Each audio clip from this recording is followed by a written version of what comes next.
आज आपल्या बरोबरती दौंड नगरपालिकेच्या निवडणुकीमध्ये सुरू असलेल्या रणधुमाळीमध्ये या शहराचा गेल्या अनेक वर्षापासून चेहरा मोहरा बदलण्यासाठी आपलं आयुष्य कथित केलेले प्रेमसुखजी कटारिया आपल्या बरोबर आहेत.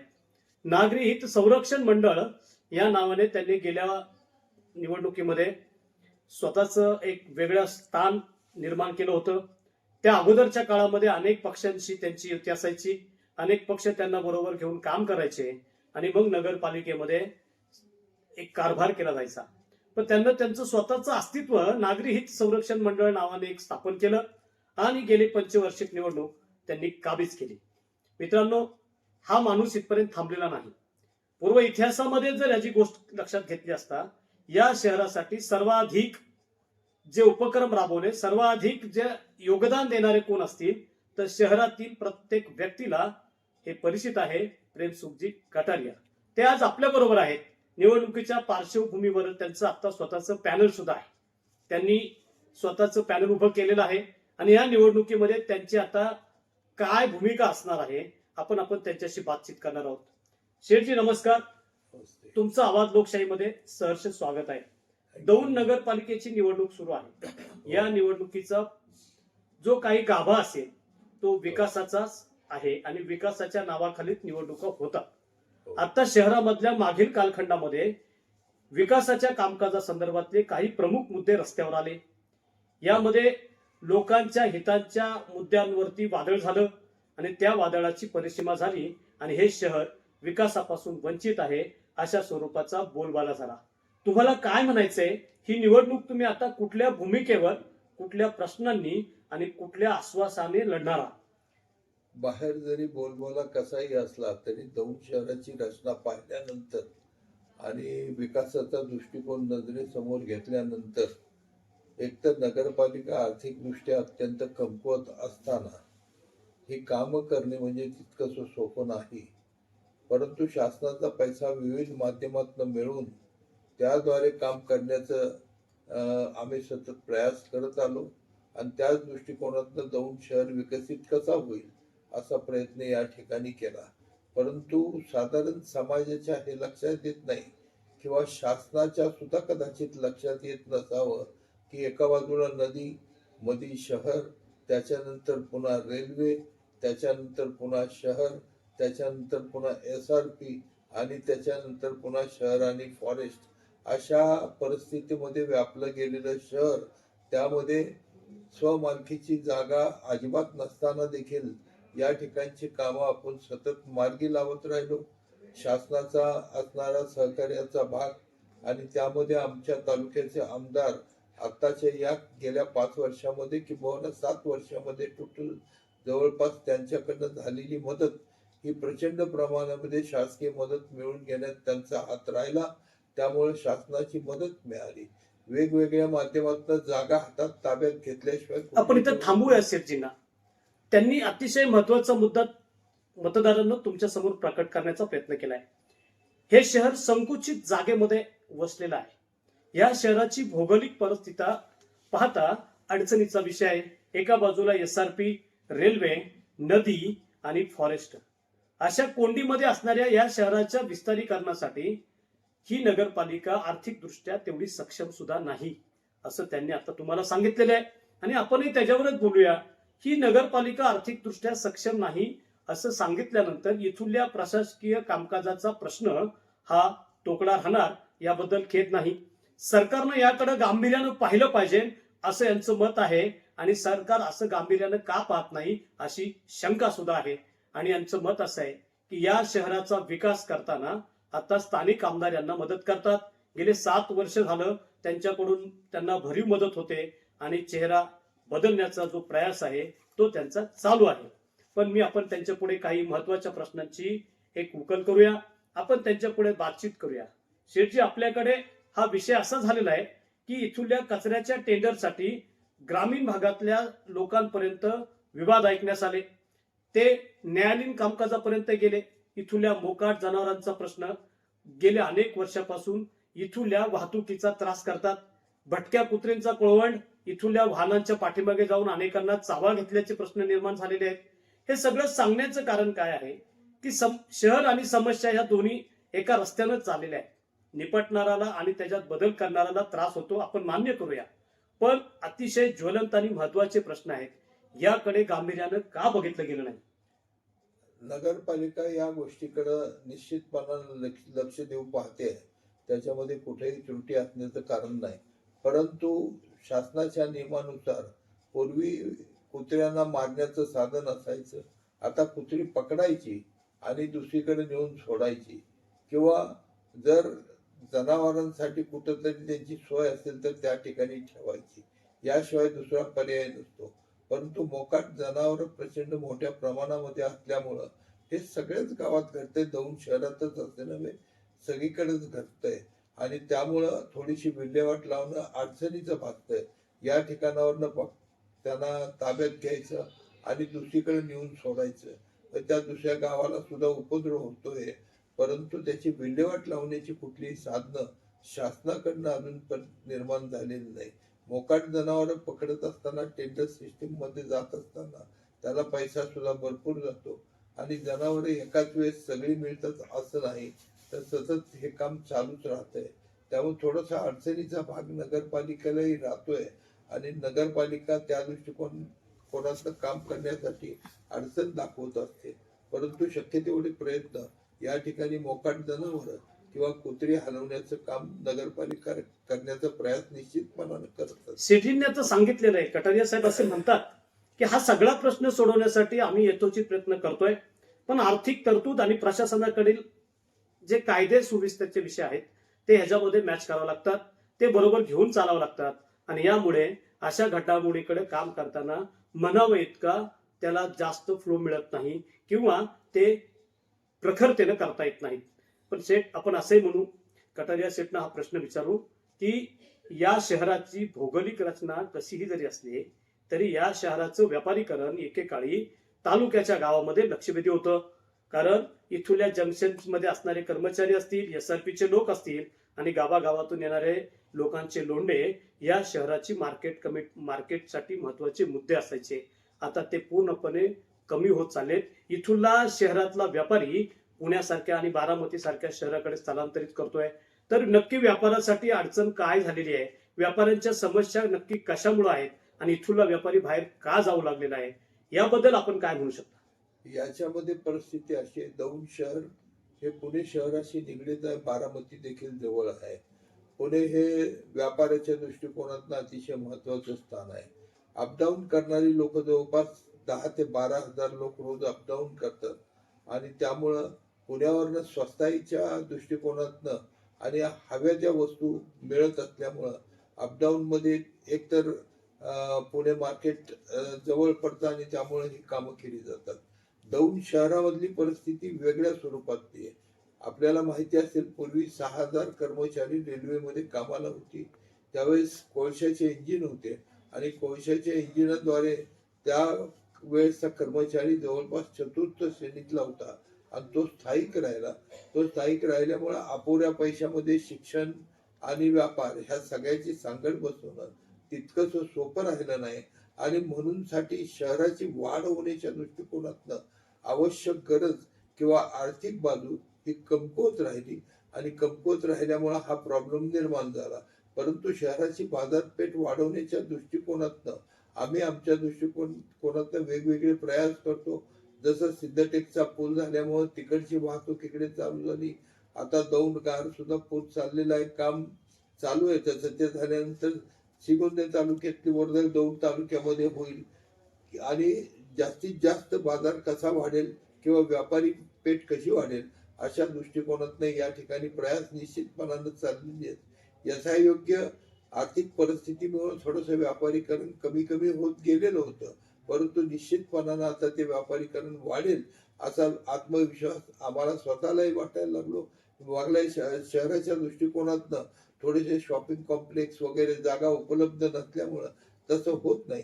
परंतु नवीन हद्दवाढ झालेल्या भागामध्ये आता नवीन कॉम्प्लेक्स झाले, शॉपिंग सेंटर्स झाले आणि त्या ठिकाणचे व्यापार व्यवसाय सुद्धा अत्यंत चांगल्या पद्धतीमध्ये सुरू झालेले आहेत. एक जुनं गावठाणामध्ये हा प्रश्न आहे, नवीन गावठाणामध्ये मात्र व्यापार वाढत चाललेला हे निश्चितपणानं सांगू इच्छितो.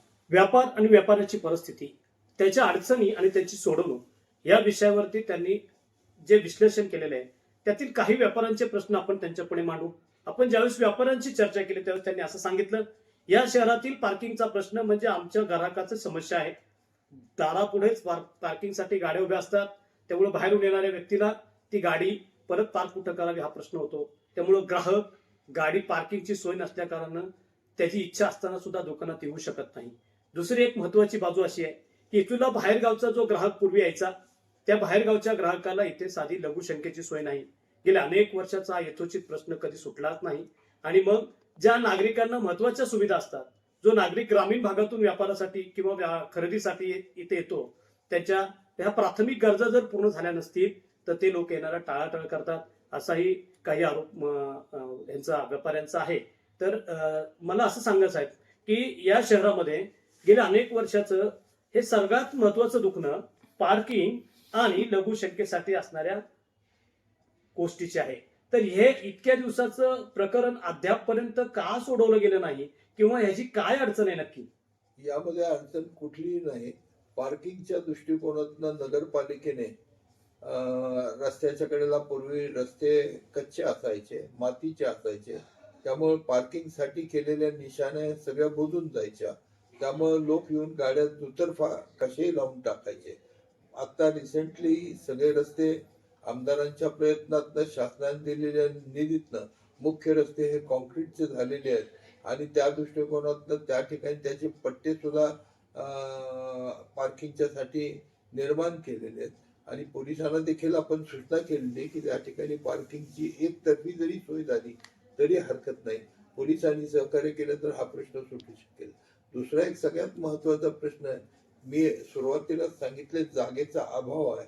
दौंड नगरपालिकेकडे कुठलीही जागा नाही आणि पूर्वीच्या जुन्या गावठाणामध्ये जागा उपलब्ध नसल्यामुळे अडचणी भासल्या तरी देखील शासनाकडनं आम्ही काही जागा मिळवलेल्या आहेत. उदाहरणार्थ जुन्या तहसील कचेरी समोरची जागा आणि इतर ठिकाणच्या जागा, या ठिकाणी पार्किंगसाठी सोय आपण करतोय आणि नागरिकांची निश्चितपणानं सोय या ठिकाणी होऊन जाईल. आता लघुशंकेचा प्रश्न सगळ्यात महत्वाचा आहे. त्यामध्ये महिलांच्या दृष्टिकोनातून अत्यंत महत्वाची गोष्ट आहे आणि ती सामाजिक न्यायाच्या दृष्टिकोनातून तुम्ही आम्ही सगळे समजू शकतो. मध्यंतरी आम्ही एक प्रयास केला आणि जवळपास 35 लाख रुपयाचं प्रोव्हिजन करून ही सोय करण्याचा प्रयत्न केला, परंतु जागेचा अभाव जसं मी सांगितलं आपण काम सुरू करायला आणि नंतर त्या ठिकाणी थोडासा अडथळा निर्माण झाला. रेल्वेची जागा आहे अशी दाखवली झाली आणि परस्पर त्या ठिकाणी बोर्ड सुद्धा लागला. त्यामुळे त्या ठिकाणी जे लघुशंकेसाठी सोय करत होतो ती सोय राहून गेली. तरी देखील जुन्या जागांमध्ये आपण लघुशंकेची सोय केलेली आहे. बाजार तळावर केलेली आहे. महात्मा गांधीजींच्या पुतळ्याच्या समोर जी नगरपालिकेची इमारत आहे त्याच्या आतमध्ये सुद्धा सोय केलेली आहे. नगरपालिकेत सुद्धा सोय आहे. सोयच नाही असं नव्हे, परंतु लोकांना माहित नाही किंवा कदाचित त्यांच्या दृष्टिकोनातनं थोडस दूर जाणं दुरापास्त होत वाटत असेल, त्यामुळे कदाचित असं घडलं असेल. परंतु लघुशंकेची सोयच नाही असं काही नाही, तर ती सोय निश्चितपणानं आहे आणि त्याच्यामध्ये वाढ करण्याचा प्रयत्नही केला. कटरेजी सेठ, आपण असा प्रश्न उपस्थित केलाय, स्थानिक दौंडकरांना हा प्रश्न भेडसावणारा नाही, पण या शहरामध्ये येणाऱ्या ग्रामीण जनतेचा महत्वाचा प्रश्न आहे. ग्रामीण जनतेला तुमच्या ह्या सगळ्या सोयी सुविधा माहिती आहेत असं होऊ शकत नाही आणि हे शहर अतिशय महत्वाचं ठरतं. ग्रामीण भागातल्या जनतेला इथल्या तहसील कचेरीमध्ये, पंचायत समितीमध्ये, इथल्या पोलिसांच्या उपविभागीय कार्यालयामध्ये, इथल्या मोजणी कार्यालयामध्ये वारंवार यावं लागतं. यामध्ये वयोवृद्धांची जास्त गर्दी असते, कारण शेतीच्या प्रश्नाचा जटिल कारभार हा फक्त वयोवृद्धांच्या डोक्यात जास्त असतो. सुशिक्षित मुलांना शेती आणि शेतीचा विषय हा जास्त गांभीर्याने घेतला येत नाही. म्हणून शेती प्रश्नाविषयी येणारे सगळ्यात महत्वाची 2 कार्यालय आहेत. त्याला महसूल विभाग म्हणून तहसील कार्यालय आणि प्रांत ऑफिस बघितलं जातं आणि दुसरं मोजणीचं ऑफिस. तर या टप्प्यामध्येच खऱ्या अर्थानं ही उणीव आहे. असो, तुम्ही सांगितलेला सर्व प्रकार आता इथले मतदार आणि ग्रामीण भागातील लोक हे पाहणारच आहेत. पण मी तुम्हाला आता मुद्दाम दुसऱ्या प्रश्नाकडे घेऊन जातो. या दौंड शहराच्या निवडणुकीमध्ये आपण 2 वेळा उल्लेख केला की सन्माननीय आमदार साहेब आपल्याला खूप मदत करतात, पण आमदार साहेब भारतीय जनता पक्षाचे रुलिंग आमदार आहेत. देशात आणि राज्यात त्यांची सत्ता आहे. या दौंड नगरपालिकेमध्ये भाजपाच्या पक्षाला आपले उमेदवार का उभे करता आले नाहीत या मागची नक्की महत्वाची भूमिका आमदार जरी स्पष्ट करत नसेल तरी आमदारांच्या बाजूने तुम्ही ज्यावेळेस त्यांची मदत वारंवार घेताय असं सांगताय, तर आपल्याला त्याच्याबद्दलची काय माहिती आहे? आम्ही पूर्वीपासून दौंड शहरामध्ये नागरिक संरक्षण मंडळाच्या नावानं या ठिकाणी निवडणुका लढवत आलो आणि आमदारांना देखील आम्ही हीच सूचना केलेली होती, विनंती होता की आपण कुठल्याही पक्षी म्हणजे जातीय समीकरणापेक्षा एक सामाजिक विचार आपण थांबूया शेवटी. तुम्हाला जातीय समीकरणाचा थोडासा तुम्ही स्पष्टपणानेच उल्लेख करा. भारतीय जनता पार्टी आणि जातीय समीकरण असं काय म्हणायचं आहे? तसं नव्हे, 18 पगड जातीचे लोक या ठिकाणी राहत आहेत आणि त्या दृष्टिकोनातनं काम करणं सोपं जावं आणि साधारण समाजाच्या दृष्टिकोनातनं आवश्यक गरजा पूर्ण व्हाव्या या दृष्टिकोनातनं आम्ही ही भूमिका मांडली. त्या ठिकाणी राजकीय पक्षाच्या वादापेक्षा सामाजिक विचारसरणीतनं काम करणं सोपं जातं, म्हणून साठी हे विचार आम्ही मांडलेले आहेत. प्रेमसुख कटारेजींनी जे सांगितलेलं आहे ना, त्याच्यामध्ये दुहेरी प्रश्न आणि भरपूर काय असं लढलेलं दिसतंय. काय दडलेलं असतंय? त्यांनी सांगितलं की राजकीय तिढा आणि पक्षीय राजकारण हे या निवडणुकीचा गुंता होऊ नये म्हणून भाजपा पक्ष या निवडणुकीतून बाहेर आहे आणि पूर्वी कालापासून इथे नागरी हित संरक्षण मंडळाच्या मदतीनेच निवडणुका होतात आणि या निवडणुकीमुळे आम्ही यंदा आम्ही आमच्याच भूमिकेवर ठाम राहून ही निवडणूक लढवतोय. पण मित्रांनो, आपण यांच्याकडे हा लक्षवेध करू शकतो. देशात आणि राज्यामध्ये सध्या भारतीय जनता पार्टीचं सरकार आहे.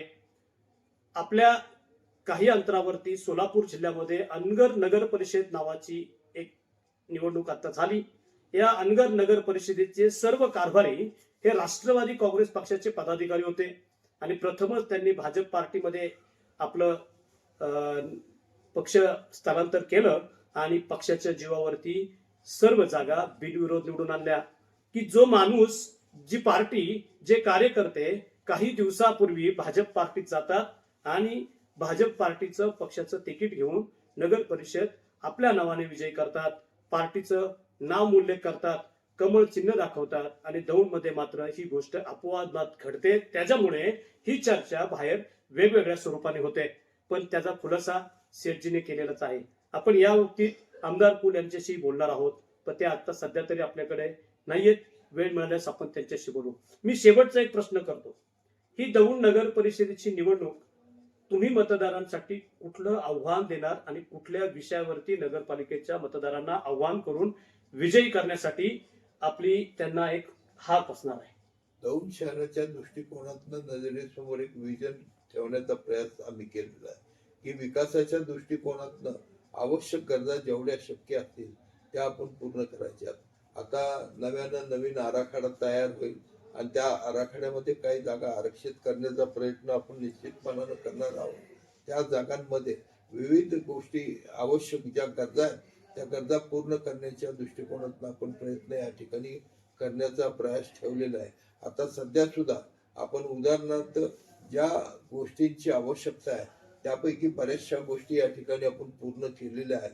त्या कोणाच्या नजरेत येत आहेत किंवा नाही हे मी सांगू शकत नाही, परंतु क्रीडा संकुल असेल, बुद्ध विहारासारखं पुणे जिल्ह्यामधलं एक महत्वाचं स्थान दौंडमध्ये निर्माण होते, ज्याचं काम चाललेलं आहे. स्विमिंग टँक सारखी वस्तू पूर्ण झालेली आहे. गार दौंड नदीचा पूल आपण या ठिकाणी जोडत आहोत आणि गार दौंड नदीचा पूल जोडत असताना पलीकडची वाहतूक शहरामध्ये व्हावी हाच दृष्टिकोन ठेवला आणि त्या ठिकाणी आपण गार्डन तथा बोटिंग क्लब सुद्धा त्या ठिकाणी चालू करतोय. विविध माध्यमातून विविध गोष्टी करण्याचा प्रयास या ठिकाणी आपण ठेवलेला आहे. याबरोबरच शहराच्या अधिक सुधारणा व्हाव्यात म्हणून साठी नगरपालिकेच्या माध्यमातून मग शिक्षण असेल, क्रीडा असेल, कुठल्याही बाजू असेल या दृष्टिकोनातनं काहीतरी करण्याचा एक विचार मानस या ठिकाणी सगळ्यांनी निश्चितपणाने ठेवलेला आहे. क्रीडा संकुल निर्माण झाले, त्या ठिकाणी विविध स्पर्धा आता सुरू होतील. वेगवेगळ्या जागा मिळवण्यासाठी आमदार साहेब प्रयत्नात असतात. शासनाची मदत या ठिकाणी घेतली जाते आणि आर्थिक परिस्थिती देखील आपण सुधारण्याच्या प्रयत्नात या ठिकाणी आहोत. त्यामुळे बराचसा भाग आपला एक नवीन विजन ठेवून दौंड शहर संपूर्णपणाने कायापालटामध्ये येईल अशी खात्री आणि विश्वास मला वाटतो. आता प्रेमसुख कटारे यांनी सांगितलेलं आहे की भविष्य काळामध्ये दौंडची रचना कशी करणार आहोत, काय करणार आहोत, पण आपण त्यांना काही महत्वाच्या प्रश्नाकडे परत ओढलं पाहिजे आणि विचारलं पाहिजे की गेले 9 वर्षानंतर ही निवडणूक होते. त्या 9 वर्षाच्या कालखंडामध्ये 5 मुख्य कार्यकारी अधिकारी हे इथं काम करून गेले. हे कोण वादाने गेले, कोण स्वतःहून गेले, कोणाच्या बदल्या झाल्या. तर एखाद्या नगरपालिकेमध्ये प्रशासनाचा येणारा अधिकारी हा इतक्या झटपट कसा जाऊ शकतो आणि त्याच्या जाण्याची कारण म्हणजे इथल्या कामकाजाचा जो काय आढावा आहे, जो काम करण्याची पद्धत आहे, त्यांना त्रासदायक होती का? आणि त्रासदायक नसेल तर इतके भरारीनं जाणाऱ्या या अधिकाऱ्यांच्या बाबतीत आपलं मत काय आहे? आमच्या मंडळाच्या मार्फत आम्ही कुठलाही उपद्रव या कुठल्याही अधिकाऱ्यांना आजपर्यंत केला नाही.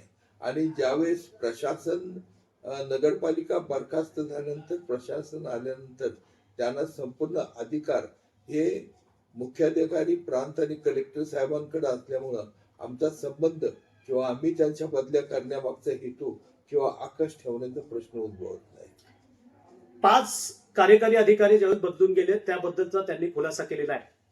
आपण सेठजींना अजून एक प्रश्न विचारूया की या नगर परिषदेचा कामकाज करण्यासाठी सरकारनं एक युनिट संच इथं प्रस्थापित केलेला असतो.